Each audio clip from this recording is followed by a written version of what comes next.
চান্দিকা হাথুরু সিং এর ব্যাপারে আমি কিন্তু আগের স্ট্যান্ডেই আছি যে বেটার কাউকে পাইলাম কিনা বা তার কাছাকাছি কারো ছোট কাউকে পেলাম না যে আমাদের জন্য বেটার সার্ভিস করতে পারবে, এটা দেখবো, তারপর কথা বলবো।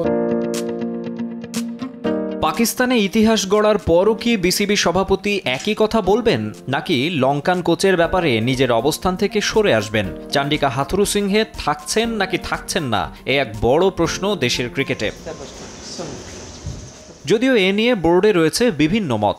হাথুরুর ড্রেসিং রুম ম্যানেজমেন্টের কট্টর সমালোচক খালেদ মাহমুদ সুজন দিলেন কৌশলী উত্তর। হয়তোবা ম্যানেজমেন্ট নিয়ে প্রবলেম থাকতে পারে, ডিক্টেটর টাইপের হইতে চায় মাঝে সাঝে, বাট প্ল্যানিং নিয়ে ক্রিকেট নিয়ে কম্প্রোমাইজ করে নাই। বাদ দিলে যে খারাপ হয়ে যাবে, বাংলাদেশ টিম খারাপ হয়ে যাবে সেটাও আমি বলি না। বাদ না দিলে যে বাংলাদেশ টিম চ্যাম্পিয়ন হয়ে যাবে, চ্যাম্পিয়ন হবে সেটাও আমি বলি না। ছোটো টাইমের মধ্যে কে দায়িত্ব নিবে, দায়িত্ব দেওয়া তো আপনি আপনি একজন অ্যাসিস্ট্যান্ট কোচকে হয়তো বা দিয়ে দিতে পারে, সেটাও হতে পারে সে যদি নিতে চায়, বা লোকাল কোচদের কথা শুনছি যদি তারা নিতে চায় দায়িত্ব অবশ্যই দেবে, বা আপনি যদি ভালো ফরেন কোচের মধ্যে খুঁজে পান, কারণ টিমটা তো চলতে হবে। কন্টিনিউয়াস প্রসেসের মধ্যে এখন আপনি একটা কোচ সরিয়ে আবার কোচ আনবো, আমি বলছি না যে চান্দিকা সরিয়েন না, আমি সেটা একবারও বলছি না, বাট আমি বলছি যে এটা কি ভালো হবে কি না সব কিছু চিন্তা করার বিষয়। ফারুক ভাই ভাস্ট এক্সপিরিয়েন্স, উনি সেটা চিন্তা করবেন, দেশের ক্রিকেটের জন্য যেটা মঙ্গল হবে সেটাই করতে হবে।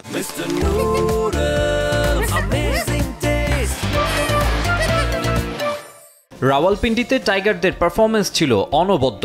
পেসারদের পূর্ণভূমিতে বাংলাদেশিদের অগ্নিঝরা বোলিং নজর কেড়েছে গোটা বিশ্বের। সঙ্গে কঠিন অবস্থা থেকে ঘুরে দাঁড়ানো কিংবা সেশন বাই সেশন পরিস্থিতি অনুযায়ী খেলা, স্বপ্নের মতো এক সফর শেষ হলো যেন। পাকিস্তান বধের পর ভারতের বিপক্ষে আসন্ন সিরিজ নিয়েও প্রত্যাশা বেড়েছে সবার। তবে সাবেক অধিনায়ক মনে করিয়ে দেন ইন্ডিয়ার বিপক্ষে চ্যালেঞ্জটা কত বড়। ভারতের ব্যাটিং আর পাকিস্তানের ব্যাটিং আমি বলবো না যে একরকম। হ্যাঁ, বাবর আজম ছিল, রিজওয়ান ছিল, ভালো প্লেয়ার ছিল অনেক, বাট অনেক নতুন প্লেয়ার ছিল যারা হয়তো বা টেস্ট ম্যাচের প্রেশারটি এখন দিতে পারে। ইন্ডিয়া কিন্তু অনেক ব্যালেন্সড বা অনেক এক্সপিরিয়েন্সড একটা টেস্ট টিম, ওদের সাথে কম্পিট করা টাফ হবে। আমরা আমাদের প্রসেসটাই ঠিক থাকি, কাজগুলো ঠিক মতো করি, rest will be take care. মানে যে আপনি ম্যাচ জিতা হারা এটা তো পরের ব্যাপার। টেস্ট চ্যাম্পিয়নশিপের দুই চক্রেরই রানার্স আপ টিম ভারত এবারও রয়েছে টেবিলের শীর্ষে। আবার কয়েক মাস আগেই তারা জিতেছে টি-20 বিশ্বকাপ শিরোপা। তবুও পাকিস্তানকে হারানোর স্পিরিট পুঁজি করে ভারতকেও মাটিতে নামাবে বাংলাদেশ, উচ্চাশা সবার।